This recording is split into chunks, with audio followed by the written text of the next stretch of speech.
2025ಕ್ಕೆ ರಾಜ್ಯ ರಾಜಕೀಯದ ಬಗ್ಗೆ ದೇಶದ ಬಗ್ಗೆ ಜನರಿಗಿರೋ ನಿರೀಕ್ಷೆಗಳೇನು? ಸಿಎಂ ಆಗ್ತಾರಾ ಡಿಕೆಶಿ? ಪಾಲಿಕೆ ಚುನಾವಣೆಗೆ ಫಿಕ್ಸ್ ಆಗುತ್ತಾ ಮುಹೂರ್ತ? ಈ ವರ್ಷ ಆದ್ರೂ ಆಗುತ್ತಾ ಜನಗಣತಿ ಆದ್ರೆ ಯಾವೆಲ್ಲ ಬದಲಾವಣೆಗಳಾಗುತ್ತೆ ಗೊತ್ತಾ? ಡಿಲಿಮಿಟೇಷನ್ಗೆ ಕೈ ಹಾಕುತ್ತಾ ಸರ್ಕಾರ? ಜೇನಿನ ಗೂಡಿಗೆ ಕಲ್ ಹೊಡಿತಾರಾ ಮೋದಿ?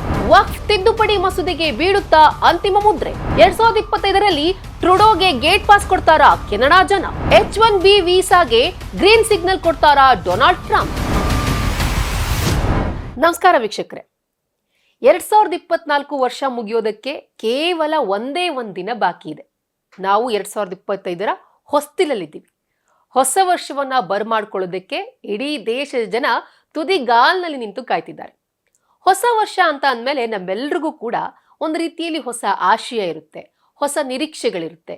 ಜೀವನದಲ್ಲಿ ಏನಾದ್ರೂ ಒಂದು ರೀತಿ ಬದಲಾವಣೆ ಆಗ್ಬೇಕು ಅನ್ನೋದು ಎಲ್ರಿಗೂ ಕೂಡ ಇದ್ದೇ ಇರುತ್ತೆ. ವೈಯಕ್ತಿಕ ಜೀವನದಲ್ಲಿ ಯಾವ ರೀತಿ ನಾವು ನಿರೀಕ್ಷೆಗಳನ್ನ ಇಟ್ಕೊಂಡಿರ್ತೀವೋ ಅದೇ ರೀತಿ ದೇಶದ ವಿಚಾರ ಅಂತ ಬಂದಾಗ, ರಾಜ್ಯದ ವಿಚಾರ ಅಂತ ಬಂದಾಗ, ಅಂತಾರಾಷ್ಟ್ರೀಯ ಮಟ್ಟದಲ್ಲೂ ಕೂಡ ಜನ ಸಮುದಾಯಕ್ಕೆ, ಪ್ರಜೆಗಳಿಗೆ ಒಂದು ನಿರೀಕ್ಷೆಗಳಿರುತ್ತೆ. ರಾಜ್ಯ ರಾಜಕೀಯದಲ್ಲಿ ಯಾವ ರೀತಿ ಬದಲಾವಣೆಗಳಾಗ್ಬೋದು, ದೇಶದಲ್ಲಿ ಆರ್ಥಿಕವಾಗಿ ಆಗಿರ್ಬೋದು, ರಾಜಕೀಯವಾಗಿ ಆಗಿರ್ಬೋದು, ಸಾಮಾಜಿಕ ಕ್ಷೇತ್ರದಲ್ಲಿ ಯಾವ ರೀತಿ ಬದಲಾವಣೆಗಳಾಗ್ಬೋದು, ಇನ್ನು ಅಂತಾರಾಷ್ಟ್ರೀಯ ಮಟ್ಟದಲ್ಲೂ ಕೂಡ ಅಷ್ಟೇ, ಬಾಹ್ಯಾಕಾಶ ಕ್ಷೇತ್ರದಲ್ಲಿ, ಹಾಗೆ ದೇಶಗಳ ನಡುವಿನ ಸಂಬಂಧ ಯಾವ ರೀತಿ ವೃದ್ಧಿ ಆಗ್ಬೋದು, ಎಲ್ಲಾ ರೀತಿಯ ನಿರೀಕ್ಷೆಗಳು ಕೂಡ ಜನರಲ್ಲಿರುತ್ತೆ. ಹಾಗಾದ್ರೆ 2025ರಲ್ಲಿ ದೇಶದ ಜನತೆಗೆ ಹಾಗೂ ರಾಜ್ಯದ ಜನತೆಗೆ ಯಾವ ರೀತಿ ನಿರೀಕ್ಷೆಗಳಿವೆ ಅನ್ನೋದನ್ನ ನಾನ್ ನಿಮ್ ಮುಂದೆ ಒಂದೊಂದಾಗಿ ಹೇಳ್ತಾ ಹೋಗ್ತೀನಿ.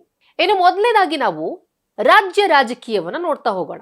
ರಾಜಕೀಯ ಅಂದ್ರೆ ಸಾಮಾನ್ಯವಾಗಿ ಒಂದು ಇಂಟ್ರೆಸ್ಟಿಂಗ್ ಸಬ್ಜೆಕ್ಟ್. ಇದು ಎಲ್ಲಾ ರಾಜಕೀಯ ವಲಯದಲ್ಲಿ ಅಷ್ಟೇ ಅಲ್ಲ, ಸಾರ್ವಜನಿಕ ವಲಯದಲ್ಲೂ ಕೂಡ ರಾಜಕೀಯದ ಬಗ್ಗೆ ಚರ್ಚೆ ಆಗ್ತಾ ಇರುತ್ತೆ.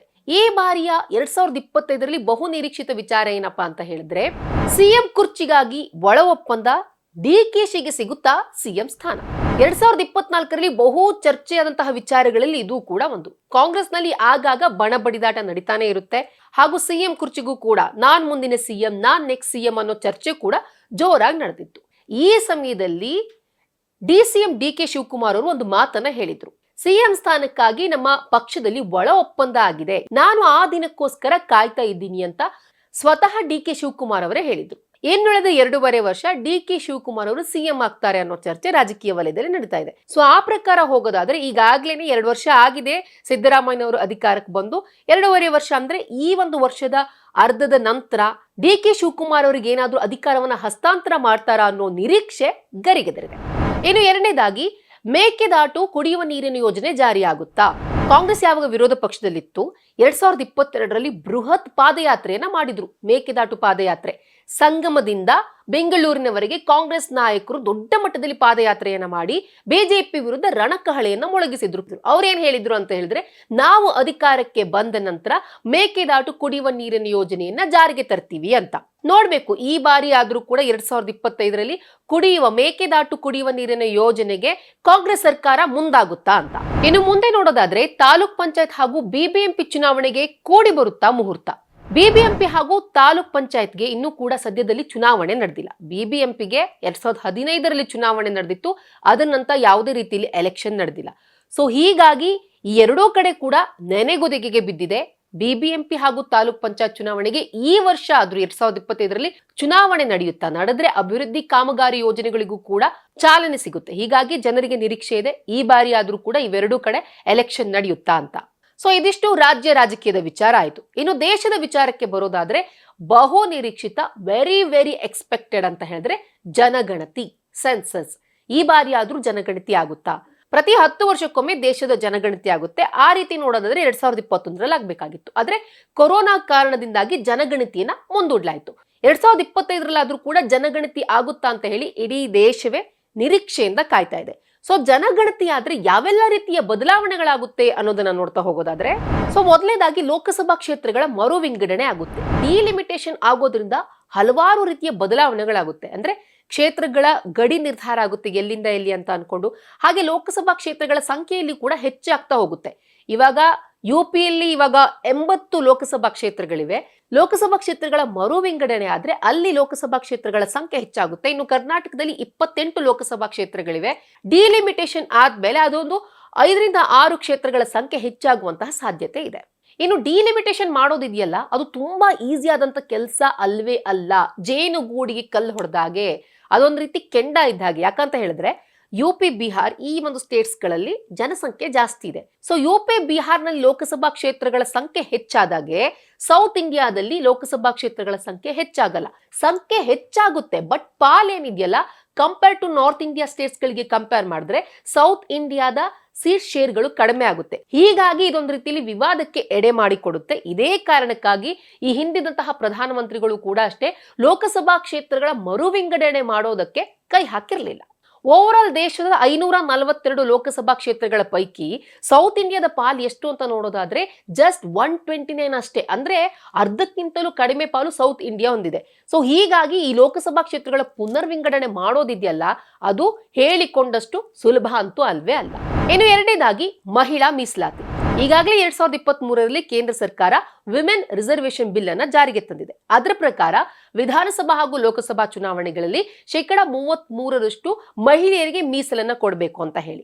ಈಗ ಲೋಕಸಭಾ ಕ್ಷೇತ್ರಗಳ ಪುನರ್ವಿಂಗಡಣೆ ಆದ್ರೆ, ಜನಗಣತಿ ಆದ್ರೆ ಇದು ಸುಲಭವಾಗುತ್ತೆ. ಯಾವ ಕ್ಷೇತ್ರಗಳಲ್ಲಿ ಮಹಿಳೆಯರಿಗೆ ಮೀಸಲಾತಿ ಕ್ಷೇತ್ರವನ್ನ ನೀಡಬೇಕು. ಇನ್ನು ನೆಕ್ಸ್ಟ್ ನೋಡೋದಾದ್ರೆ ಜನಕಲ್ಯಾಣ ಯೋಜನೆಗಳು ಪರಿಣಾಮಕಾರಿಯಾಗಿ ಜಾರಿಯಾಗುತ್ತೆ. ಸೊ ಜನಗಣತಿ ಆಗೋದ್ರಿಂದ ಎಷ್ಟೆಲ್ಲ ಯೂಸಸ್ ಗಳಿವೆ ನೋಡಿ. ಜನಗಣತಿ ಆದ್ರೆ ನಮ್ಗೆ ಯಾವ್ಯಾವ ಸಮುದಾಯದ ಜನ ಎಷ್ಟಿದ್ದಾರೆ ಅದೊಂದು ಗೊತ್ತಾಗುತ್ತೆ.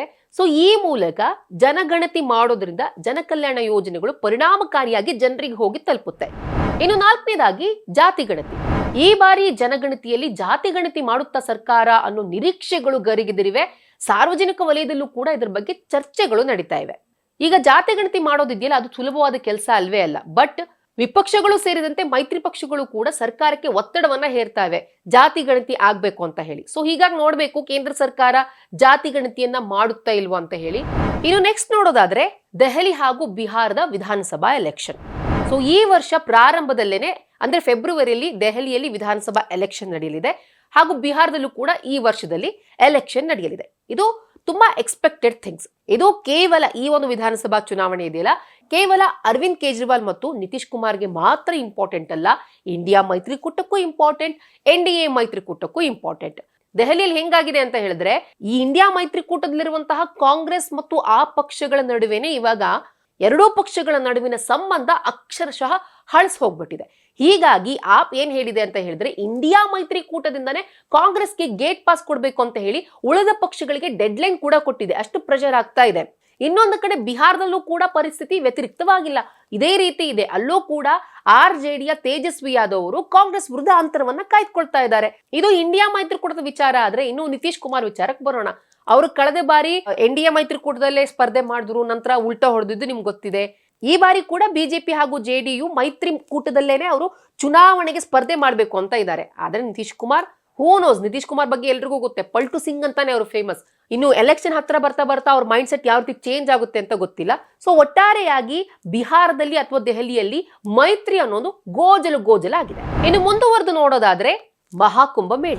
ಈ ಮಹಾಕುಂಭ ಮೇಳ ಇದೆಯಲ್ಲ, ಪ್ರತಿ 12 ವರ್ಷಗಳಿಗೊಮ್ಮೆ ನಡೆಯುತ್ತೆ. ಸೊ ಈ ಬಾರಿ 2025ರಲ್ಲಿ ಮಹಾಕುಂಭ ಮೇಳ ನಡೆಯಲಿದೆ. ಉತ್ತರ ಪ್ರದೇಶದ ಪ್ರಯಾಗ್ರಾಜ್ನಲ್ಲಿ ಮಹಾಕುಂಭ ಮೇಳ ನಡೆಯಲಿದ್ದು, ಇದೇ ಜನವರಿ 13ರಿಂದ ಫೆಬ್ರವರಿ 26ರವರೆಗೆ, ಅಂದ್ರೆ 1 ತಿಂಗಳಿಗೂ ಹೆಚ್ಚು ದಿನಗಳ ಕಾಲ ಈ ಒಂದು ಮಹಾಕುಂಭ ಮೇಳ ನಡೆಯಲಿದೆ. ಇನ್ನೊಂದು ಮಾಹಿತಿ ಪ್ರಕಾರ, ಅಂಕಿಅಂಶಗಳ ಪ್ರಕಾರ 45 ಕೋಟಿಗೂ ಹೆಚ್ಚು ಜನ ಮಹಾಕುಂಭ ಮೇಳದಲ್ಲಿ ಭಾಗಿಯಾಗಲಿದ್ದಾರೆ. ಅಂದ್ರೆ US ನ ಪಾಪ್ಯುಲೇಷನ್ಗೂ ಕೂಡ ಹೆಚ್ಚು ಜನ ಈ ಒಂದು ಮಹಾಕುಂಭ ಮೇಳಕ್ಕೆ ಸಾಕ್ಷಿಯಾಗಲಿದ್ದಾರೆ ಅನ್ನೋ ಮಾಹಿತಿ ಕೂಡ ಇದೆ. ಸೊ ಹೀಗಾಗಿ ಮಹಾಕುಂಭ ಮೇಳ ಕೂಡ ಅತಿ ನಿರೀಕ್ಷೆಯಿಂದ ಕೂಡಿದೆ. ಇನ್ನು ನೆಕ್ಸ್ಟ್ ನೋಡೋದಾದ್ರೆ ವೆರಿ ಎಕ್ಸ್ಪೆಕ್ಟೆಡ್ ವಕ್ಫ್ ತಿದ್ದುಪಡಿ ಕಾಯ್ದೆ ಜಾರಿಯಾಗುತ್ತಾ. 2024ರಲ್ಲಿ ಕೇಂದ್ರ ಸರ್ಕಾರ ಉಭಯ ಸದನಗಳಲ್ಲೂ ಕೂಡ ವಕ್ಫ್ ತಿದ್ದುಪಡಿ ಮಸೂದೆಯನ್ನ ಮಂಡಿಸಿ ಈಗಾಗಲೇ ಅದನ್ನ ಜಾಯಿಂಟ್ ಪಾರ್ಲಿಮೆಂಟರಿ ಕಮಿಟಿಗೆ ಕಳಿಸಿದೆ.